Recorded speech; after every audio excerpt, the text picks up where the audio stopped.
ଧ୍ୟାନ ଓ ପ୍ରାର୍ଥନା ଅଗଷ୍ଟ 2, 1914। କିଏ ଏହି ଶକ୍ତିମାନ ଦେବଗଣ? ପୃଥିବୀରେ ଅବତୀର୍ଣ୍ଣ ହେବାର ସମୟ ସେମାନଙ୍କର ଆସିଯାଇଛି। ସେମାନେ କ'ଣ ତୋର ଅନନ୍ତ କ୍ରିୟାଶକ୍ତିର ବିଭିନ୍ନ ଭଙ୍ଗୀ ଓ ସିଦ୍ଧି ନୁହନ୍ତି? ସର୍ବଭୂତାଧୀଶ୍ୱର ହେ ଭଗବାନ, ତୁ ସତ୍, ତୁ ଅସତ୍, ପୁଣି ଉଭୟର ଅତୀତ, ତୁ ଅଜ୍ଞେୟ ରହସ୍ୟ। ହେ ଆମର ଅଦ୍ୱିତୀୟ ରାଜାଧିରାଜ, ଏହି ବହୁଳ ଉଜ୍ଜ୍ୱଳ ଚିନ୍ତାଶକ୍ତି, ଏହି ଅଗଣନ ସୂର୍ଯ୍ୟରଶ୍ମି, ଯାହା ପ୍ରକାଶ କରେ, ଧାରଣ କରେ, ନିର୍ମାଣ କରେ ଯାବତୀୟ ରୂପ, କିଏ ସେମାନେ? ସେମାନେ କ'ଣ ତୋ ଅନନ୍ତ ଇଚ୍ଛାଶକ୍ତିର ବିଭିନ୍ନ ଧାରା ନୁହନ୍ତି? ତୋ ଅଭିବ୍ୟକ୍ତିର ଗୋଟିଏ ଗୋଟିଏ ଉପାୟ ନୁହନ୍ତି? ତୁ ଆମର ଭାଗ୍ୟ ବିଧାତା।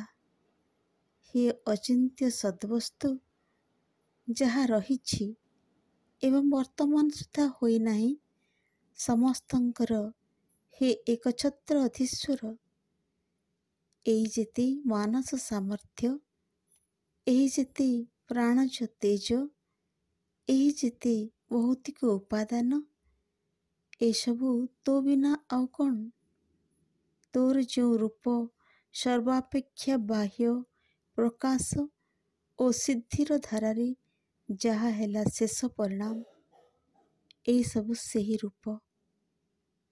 ଏକାନ୍ତ ଭକ୍ତିଭରେ ଆମେ ତୋର ଆରାଧନା କରୁ।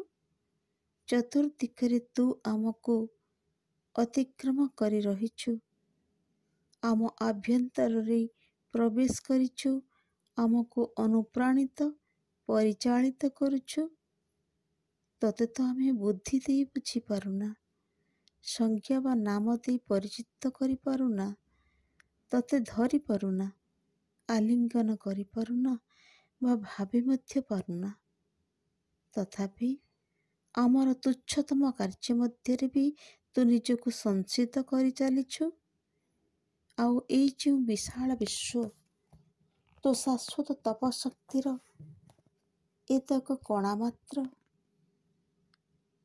ତୋ ସର୍ବସମର୍ଥ ବିଶାଳ ଉପସ୍ଥିତିରେ ସକଳ ବିକଶିତ। ତୋ ସର୍ବସମର୍ଥ ବିଶାଳ ଉପସ୍ଥିତିରେ ସକଳ ବିକଶିତ। ମା ମା ମା